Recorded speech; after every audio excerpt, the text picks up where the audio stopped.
स्वागत है आपका science classes bye Yashpal sir. और आज हम पुनः आपके लिए लेसन नंबर 3 अनुवांशिकी लेके आए हैं, इसका सेकंड पार्ट। इससे पहले हमने देख लिया था अनुवांशिकी की डेफिनेशन देखी थी, अनुवांशिकी से संबंधित वैज्ञानिक डब्ल्यू वैटसन को देख लिया था, गेगोर्स और मेंडल को देख लिया था, उसका परिचय पूरा अपन ने देख लिया था। गेगोर्स और मेंडल ने किस पौधे को लिया था, मटर को लिया था, उसका वैज्ञानिक नाम पायसम सटाइवम होता है, वो अपन ने देखा था। मेंडल ने मटर का पादप क्यों लिया वो भी अपन ने देखा था, 3-4 पॉइंट इसके किए थे अपन ने। और फिर हमने 7 लक्षण देखे थे मटर के पादप के। कौन कौन से लक्षण होते हैं, उसके प्रभावी और अप्रभावी गुण अपन ने देखे थे जो आगे इसके प्रयोग में काम आएंगे। लिस्ट को अपन ध्यान से देखना उसको। अब इतना होने के बावजूद भी, इतना प्रयोग करने के बावजूद भी मेंडल ने अपना प्रयोग बोन की नेचुरल हिस्ट्री सोसाइटी के सामने प्रस्तुत कर दिया, लेकिन मेंडल के जीवन काल में इनके प्रयोगों को यश और सम्मान नहीं प्राप्त हो पाया। इसके कुछ कारण थे, वो क्या कारण थे वो ही अपन देखते हैं। सबसे पहले मेंडल के प्रयोग ऐसी पत्रिका में प्रकाशित हुए जिसे बहुत कम या कोई नहीं देखता था, तो इसके नियम का प्रचार प्रसार नहीं हो पाया। दूसरा जो कारण था मेंडल के नियम का, जो वैज्ञानिक ध्यान नहीं दे पाए, वो कारण था मेंडल ने अपने प्रयोगों में सांख्यिकी का बहुत अधिक प्रयोग किया था। जो अपन प्रयोग में देखेंगे तो वैज्ञानिकों को सांख्यिकी भाषा या कुछ ऐसा उनमें इंटरेस्ट नहीं लिया, दूसरा कारण बना। तीसरा कारण, जब मेंडल प्रयोग कर रहे थे उसी समय चार्ल्स डार्विन की पुस्तक ओरिजिन ऑफ स्पीसीज आई, सारे वैज्ञानिकों का ध्यान उसकी ओर आकर्षित था, इसलिए मेंडल के नियम पर ध्यान नहीं दे पाया। और मेंडल की मृत्यु 1884 में हो गई और इनके समय में इनके नियमों का महत्व लोगों के सामने प्रस्तुत नहीं हुआ, नहीं मालूम। लेकिन कुछ सालों बाद में 1900 में 3 वैज्ञानिक आए, हॉलैंड के हुगो डर्विस, जर्मन के कार्ल कॉरेंस और ऑस्ट्रिया के एरिक स्टर्नर। तीनों वैज्ञानिकों को याद रखना आप, नाम एग्जाम में क्वेश्चन पूछता है। मेंडल के नियमों को पुनः कौन लेकर आए थे? 3 वैज्ञानिक। क्लियर है? अब ये तीनों वैज्ञानिक ये भी अपना प्रयोग कर रहे थे। इन्होंने प्रयोग करते करते मेंडल के नियमों का पुनः अध्ययन किया, तो इन्होंने अध्ययन करते हुए ये जाना कि मेंडल के नियम और हमारे नियम में कुछ समानता है, इसलिए मेंडल के नियमों को दुनिया के सामने प्रस्तुत किया और जिसका हम अध्ययन करेंगे। मेंडल के नियम और आनुवंशिकता का मेंडल के नियम या मेंडलवाद कहलाते हैं। और सबसे पहला नियम इन्होंने दिया था प्रभाविता का नियम, दूसरा नियम दिया पृथक्करण का नियम या युग्मों की शुद्धता का नियम, और फिर तीसरा नियम है स्वतंत्र अपवहन का नियम दिया था। तो सबसे पहले अपन लेते हैं मेंडल का प्रभाविता का नियम होता क्या है।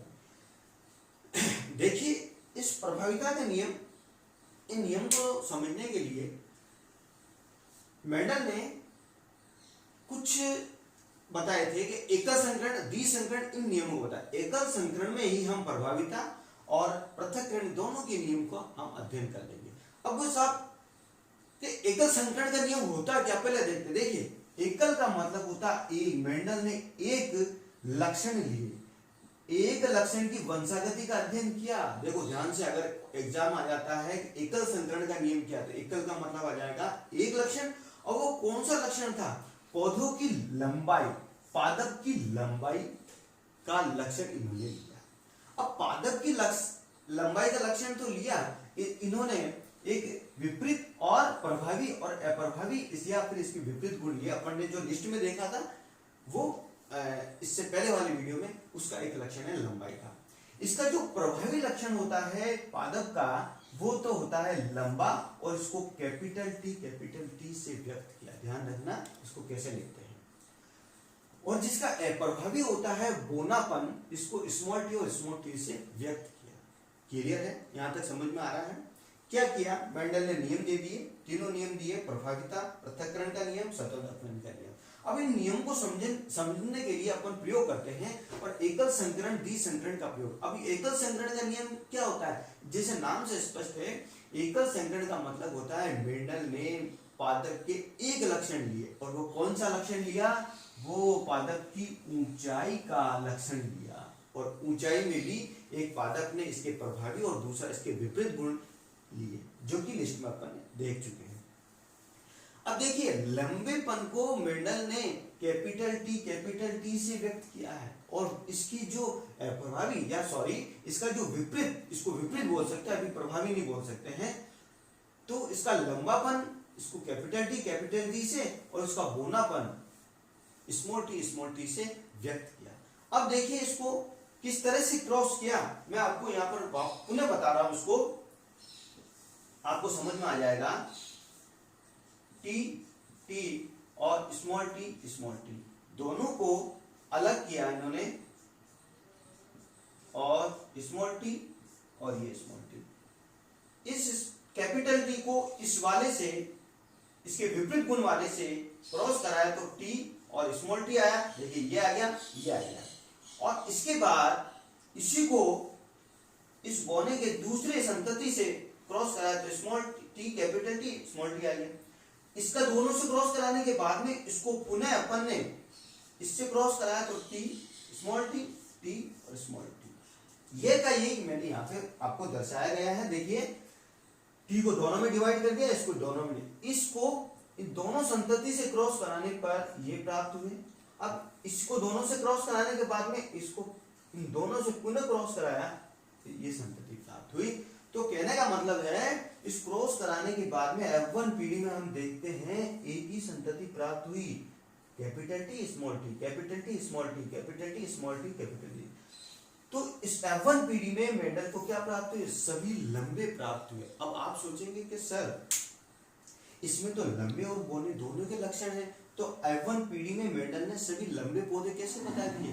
तो इसका कारण ये बताया इन्होंने कि जो लंबे पादप होते हैं वे प्रभावी होते हैं, और जो बोने, जिसे अपन ने इस लंबे पादप को कैपिटल टी से और बोने पादप को स्मॉल टी से व्यक्त किया है। तो जो प्रभावी लक्षण होता है लंबापन, बोने पादप के लक्षण को दबा देता है, इसी को हमने क्या नाम दिया, प्रभाविता का नियम का है। क्लियर है? एक बार वापस से समझ लीजिए, मेंडल ने एकल संकरण का नियम दिया, और एकल संकरण में पादप की ऊंचाई, एक लक्षण लिया पादप की ऊंचाई, और इसकी लंबा है तो इसके विपरीत गुण लिए, लंबा और बोना। लंबे को कैपिटल टी से, बोने को स्मॉल टी से व्यक्त किया। दोनों को क्रॉस कराया तो F1 पीढ़ी में एक ही संतति प्राप्त हुई, कैपिटल टी और स्मॉल टी, और इसको मेंडल ने नाम दिया कि F1 पीढ़ी में सभी लंबे पादप प्राप्त हुए। तो हम सोच रहे हैं कि सर ये दोनों संतति तो है, लेकिन सभी लंबे मेंडल ने पादप क्यों? तो मेंडल ने इसका कारण बताया, जो कैपिटल टी है, जो लंबा पादप है, बोने पादप के प्रभाव को क्या करता है, दबा देता है, और जिसके प्रभाव नजर आते हैं उसको तो क्या कह दिया, प्रभावी, और जिसके प्रभाव नजर नहीं आते उसे अप्रभावी कह दिया। जिस तरह से अपने F1 पीढ़ी में जो लक्षण प्रकट होते हैं उन्हें प्रभावी लक्षण, लंबे, और जो F1 पीढ़ी में प्रकट नहीं होते हैं उसे अप्रभावी कहते हैं, क्योंकि पादप के प्रभावी लक्षण लंबा, बोने लक्षण के प्रभाव को क्या करता है, दबा देता है। इसी को मेंडल ने प्रभाविता का नियम कहा है। क्लियर है? तो ये हुआ आपका प्रभाविता का नियम।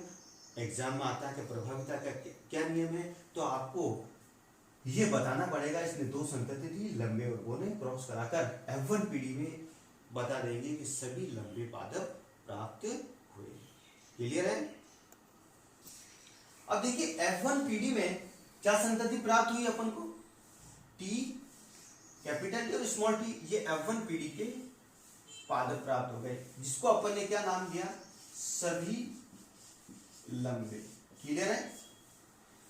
अब मेंडल ने क्या किया, जो F1 पीढ़ी से पादप प्राप्त हुए उससे क्या कराया, स्वपरागण कराया, आपस में परागण कराया, और एक टेक्निक इस्तेमाल की थी जिसको नाम देते हैं चेकर बोर्ड, और चेकर बोर्ड दिया था सी पेनेट वैज्ञानिक ने। तो ऐसा बॉक्स बनाया, इसे चेकर बोर्ड कहते हैं, और इसको स्वपरागण कराया। ध्यान दीजिए क्या है, स्वपरागण कराया। अब स्वपरागण कैसे कराते हैं, टी और स्मॉल टी को यहां लिख दिया, और टी और स्मॉल टी को आपस में क्रॉस कराया, तो देखिए पहले बॉक्स में इसके सामने जो है वो आएगी टी, कैपिटल टी, इसमें इसके सामने कैपिटल टी है तो ये आ गया, इसके ऊपर है स्मॉल टी, ये आ गया। नीचे वाले में कैपिटल टी स्मॉल टी, इसके इधर और इधर कैपिटल टी। तो ये आपके F2PD प्राप्त हो गई। कौन सी पीढ़ी? F2PD प्राप्त हुई। इस तरह समझ में आ रहा नहीं आ रहा है? देखिए एकल संकरण के नियम में पढ़ रहे हैं अपन, और उसमें लंबा बोना लिया, किस तरह से लिखते हैं, क्रॉस कराने। F1PD में आपकी जो संतति क्या प्राप्त हुई? सभी में टी स्मॉल टी, सभी लंबे पादप। अब मेंडल ने इस नियम को आगे बढ़ाते हुए F1PD में इसे स्वपरागण कराया। क्या कराया? स्वपरागण आपस में, और इसको क्या बोलते हैं? चेकर बोर्ड बोलते हैं। क्या बोलते हैं? चेकर बोर्ड कहते हैं, जो कि किसने दिया था? सी पेनेट ने दिया था, पेनेट वैज्ञानिक ने दिया था। चेकर बोर्ड में आपस में क्रॉस कराया तो इन्होंने दो बताई चीज, फिनोटाइप और जीनोटाइप। जीनोटाइप, अब पहले इसको समझ लीजिए आप, जीनोटाइप और फिनोटाइप। और जीनोटाइप क्या होता है, इसकी डेफिनेशन देखेंगे अपन। देखिए फिनोटाइप तो वह होता है जो संतति में सिर्फ बाहरी लक्षण को बताता है। ध्यान से सुनना, फिनोटाइप जो संतति में बाहरी लक्षणों को बताता है, और जीनोटाइप उसकी आंतरिक जीन संरचना को बताता है, उसे जीनोटाइप कहते हैं। मैं डेफिनेशन लिखाऊंगा आपको। अब इसमें आपको वो पूछता है कि इसमें आपको फिनोटाइप और जीनोटाइप बताना है। तो देखिए फिनोटाइप इसका क्या होगा, पहले तो सबसे पहले तीन संततियां प्राप्त हुई, वो चारों संततियों को लिखते थे अपन, टी स्मॉल टी और ये टी और ये टी। क्लियर है? क्योंकि ये दोनों एक ही है, ये टी आ गया, ये टी। अब कैपिटल टी कितना है? 1, स्मॉल टी स्मॉल, ये दोनों कितने हैं? 2, और ये कितना हुआ? ये हो गया आपके 1। ठीक है, तो ये प्राप्त हुआ, तो इसका जो ये अनुपात आया, इसको तो हम कहते हैं जीनोटाइप कहेंगे। क्या कहेंगे? ये जीनोटाइप कहते हैं, क्योंकि इसको बोलते हैं समयुग्मजी लंबे, इसको कहते हैं विषम युग्मजी लंबे, और इसको बोलते हैं समयुग्मजी बोने पादप। क्या प्राप्त हुआ? जीनोटाइप प्राप्त हुआ, क्योंकि ये जीनी संरचना बताता है, उसकी आंतरिक संरचना बताता है। क्योंकि देखो लंबे तो है ही है, लेकिन दोनों समान है, इसलिए समयुग्मजी बोला।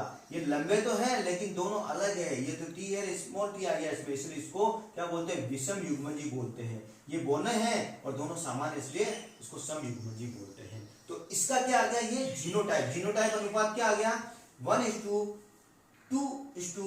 या 1:2:1 आ गया जीनोटाइप। अब इसका फिनोटाइप अगर पूछ लेता है तो फिनोटाइप आएगा भारी लक्षण। मैंने क्या बताया था? फिनोटाइप का मतलब भारी है, और भारी लक्षण में इसको बताओ इसमें लंबे कितने हैं? प्रभाविता का नियम के अनुसार बताओ। ये भी लंबा हो गया, ये भी लंबा हो गया प्रभावित के कारण, और ये भी लंबा। तो लंबे कितने हुए? 3, और बोने कितने हुए? ये बोना हो गया 1। तो इसका फिनोटाइप हो गया 3:1। और इसी को कहते हैं अपन पृथक्करण का नियम। पृथक्करण का नियम या युग्मक की शुद्धता का नियम भी कहते हैं। ये पृथक्करण का नियम आ गया। ये पृथक्करण का नियम क्यों कहते हैं? क्योंकि जो F1PD में जो संतति प्राप्त हुई, स्वपरागण कराने पर ये अलग अलग होकर, पृथक पृथक होकर अपने लक्षण व्यक्त कर रहे हैं, इसलिए इसको क्या नाम दिया? पृथक्करण का नियम कहते हैं। तो फ्रेंड्स, आज हमने 2 नियम पढ़ लिए। एक तो पढ़ा अपन ने ये वाला, कौन सा नियम पढ़ा था? प्रभाविता का नियम। प्रभाविता का नियम पढ़ लिया, जिसको अपन ने यहां तक बता दिया। और ये दूसरा नियम पढ़ लिया अपन ने, पृथक्करण का नियम पढ़ लिया। क्लियर है? 1-2 बार बार इस वीडियो को देखिए, समझ में आ जाएगा। एक बार पुनः देख लेते हैं। मेंडल ने एकल संकरण लिया, और पादप लंबा बौना पौधे लिए क्रॉस कराया और इससे सभी F1 पीढ़ी में सभी लंबे पादप प्राप्त हुए। इसी को प्रभाविता का नियम कहते हैं। क्यों कहते हैं? क्योंकि लंबे पादप बौने पादप के लक्षण को क्या कर देते हैं? दबा देते हैं। और F1 पीढ़ी में जो संतति प्राप्त हुई और चेकर बोर्ड के द्वारा अपन ने फिनोटाइप और जीनोटाइप ये प्राप्त हो गया। इसका जीनोटाइप तो क्या हुआ? 1:2:1 और फिनोटाइप प्राप्त हुआ 3:1। तो स्टूडेंट आज अपन ने मेंडल के दो नियम ले लिए हैं, प्रभाविता का नियम और पृथक्करण का नियम लिया है। क्लियर है?